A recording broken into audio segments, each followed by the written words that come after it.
আসসালামু আলাইকুম। আমি এখন বানাবো দারুণ মজার একটা স্ন্যাক্স। এটা কিন্তু আটা দিয়ে তৈরি এবং গরম পানিতে সিদ্ধ করা। সিদ্ধ করলে যে কি হয় দেখলেই বুঝতে পারবেন। আসেন দেখি শুরু করা যাক। আমি এখানে 3 কাপ আটা নিছি। চাইলে আপনারা আটার বদলে ময়দা দিয়েও করতে পারেন। 3 টেবিল চামচ চিনি দিব, প্রায় 1 চা চামচের মতো লবণ দিব। স্বাদ মতো লবণ আর চিনিটা দিয়ে নিয়ে একটু মিষ্টি মিষ্টি টাইপের হলে ভালো হয়। 1 টেবিল চামচ ইস্ট দিব, ড্রাই ইস্ট, ইনস্ট্যান্ট যেগুলা। এখন এর মধ্যে আমি অল্প অল্প করে নর্মাল পানি দিয়ে একটা নরম ডো বানায় নিব। চিনি, ইস্ট আর লবণের সাথে পানিটা দিলাম যাতে ভালো মতো গলে যায় এর সাথে। এখন এইটার সাথে মিশাই নেব। প্রথমে অল্প পানি দিলাম, তারপর যা যা লাগবে দিতে থাকবো। দিয়ে একটা নরম ডো তৈরি করে নিব, মানে একটা নরম খামির তৈরি করে নিব আর কি। মিনিট 2 ময়ান দিয়ে এর মধ্যে আমি একটু রান্নার তেল দিয়ে দিব। কেউ চাইলে বাটারও দিতে পারেন, তাহলে খামিরটা ভালো হয় আর কি। এখন তেলের সাথে এটাকে আরো 7-8 মিনিট ভালো মতো ময়ান দিয়ে নেব। তাহলে এইটা নরম হবে কিন্তু হাতে লাগবে না, হাত থেকে ছেড়ে আসবে। আমি এখানে প্রায় 2 টেবিল চামচের মতো তেল দিলাম।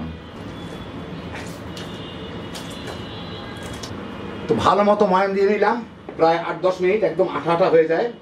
যাই হোক, এখন এটাকে আমি ঢেকে রেখে দিব প্রায় 40-45 মিনিট, যাতে ফুলে ডবল হয়ে যেতে পারে। গরমকাল জলদি হয়ে যাবে, মানে যতক্ষণ ফুলে ডবল না হয় ততক্ষণ আমি ঢেকে রেখে দিব।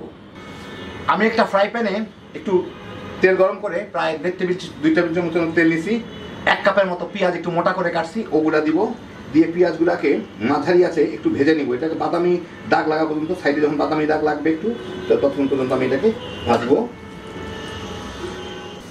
পেঁয়াজ একটু ভাজা হইলে আমি কিন্তু মিডিয়াম আর হাইয়ের মাঝামাঝি ভাজতেছি, হাইয়ের দিকেই বেশি। পেঁয়াজ একটু হালকা বাদামি দাগ লাগলে আমি একটা টমেটো কুচি করে রাখছি, সেই টমেটোটা দিয়ে দিব।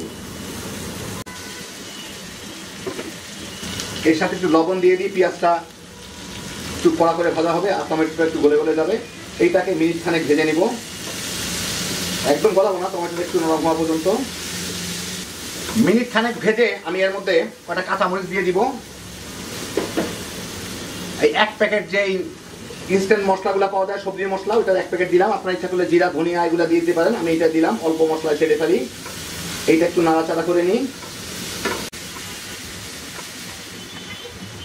একটু ভেজেই এর মধ্যে আমি কতগুলো আলু সিদ্ধ করে ভর্তা করে রাখছি, ওগুলা দিয়ে দিব। দিয়ে এর সাথে হালকা একটু ভেজে নিব, তার মধ্যে এটা মিশে যাবে। 2-3 মিনিট ভালো মতো মিশায় নেড়ে চেড়ে ভেজে নিলাম। এখন আমি চুলাটা বন্ধ করে দিব। চুলাটা বন্ধ করে এগুলাকে পুর হিসাবে ভরে ফেলবো আলুর বলে। 1 ঘন্টা পরে আমার এটা ফুলে এই অবস্থা হয়েছে, ডবলেরও বেশি হয়ে গেছে। এখন আমি এটাকে একটু ময়ান দিয়ে নিয়ে থেকে খুলে, যাতে ভিতরের বাবলগুলো চলে যেত, অনেক বাবল হয়েছে, বাবলগুলো যাতে বের হয়ে যায়।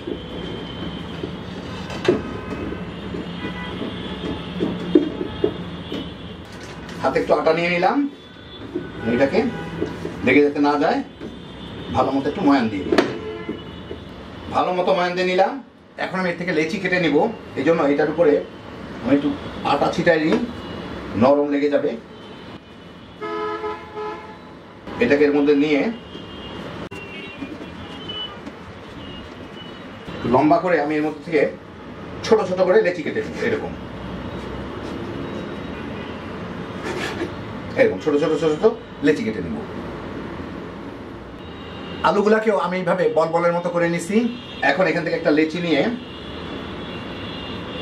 মাঝখানে একটা আলুর বল দিয়ে এইটাকে একদম মুখটাকে দেখেন নরম তুলতুলা, মুখটাকে একদম সুন্দর করে লাগাই দেব।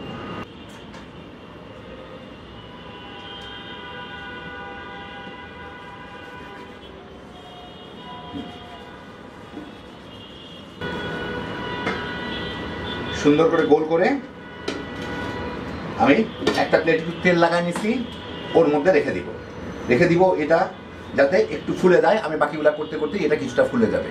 আর এইটাকে একটা ঢাকনি দিয়ে ঢেকে রাখবো যাতে শুকায় না যায়। 10 মিনিট পরে এগুলা বেশ একটু ফুলে উঠছে।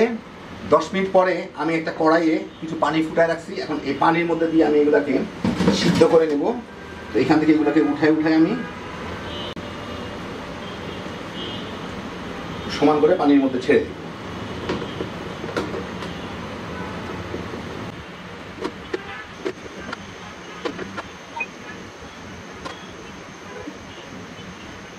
ছেড়ে এখন আমি এটাকে ঢেকে দিই। পানিটা বলক আসলেই এগুলা আর একটু ফুলে পুরাটা কাভার হয়ে যাবে। মিনিট 2 ফুটায় আমি এগুলাকে উল্টায় দেই, উল্টায় এই পাশটাও সিদ্ধ করে নিই।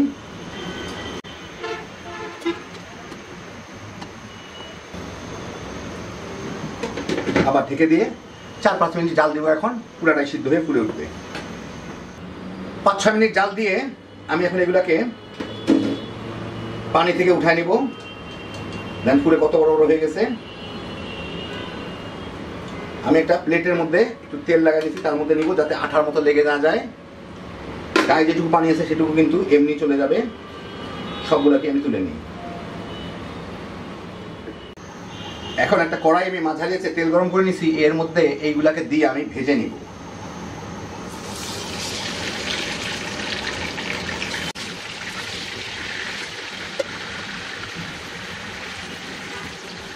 একটু জাস্ট বাদামি করে ভাজা, আর কোনো কিছু না। ডুবাতে দরকার নাই, শ্যালো ফ্রাই হলেই হবে।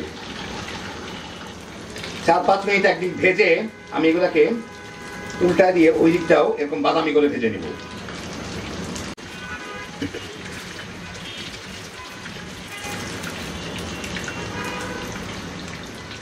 এই পাঁচটা মিনিট 3-4 ভাজলাম, দেখি কি অবস্থা।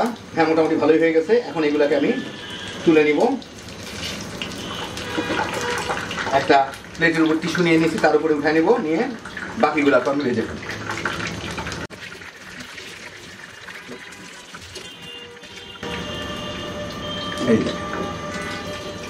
তো এই দেখেন হয়ে গেল আমার দারুণ মজার আটা আর আলু দিয়ে তৈরি একটা স্ন্যাক্স। গরম পানি দিয়ে সিদ্ধ করে নিলাম আটাটাকে, যার ফলে ভিতরটা একদম নরম থাকবে আর উপরটা ভাজার জন্য একদম মুচমুচে হবে। কি যে মজা এটা খাইতে, একবার বানালেই বুঝবেন। সকালের নাস্তা, বাচ্চাদের টিফিন কিংবা বিকালের স্ন্যাক্স যেইভাবে খুশি খেয়ে নিতে পারেন। একবার বানায় দেখেন, বাচ্চা বড় সবাই মিলে তামা করে খেয়ে ফেলাইতে পারবেন। সাধারণ জিনিসে তৈরি হ্যাপি জোশের একটা আইটেম। আল্লাহ আপনাদের সবাইকে ভালো রাখুন, সুস্থ রাখুন, নিরাপদ রাখুন। ইনশাল্লাহ বেঁচে থাকলে আবার দেখা হবে। ফি আমানিল্লাহ।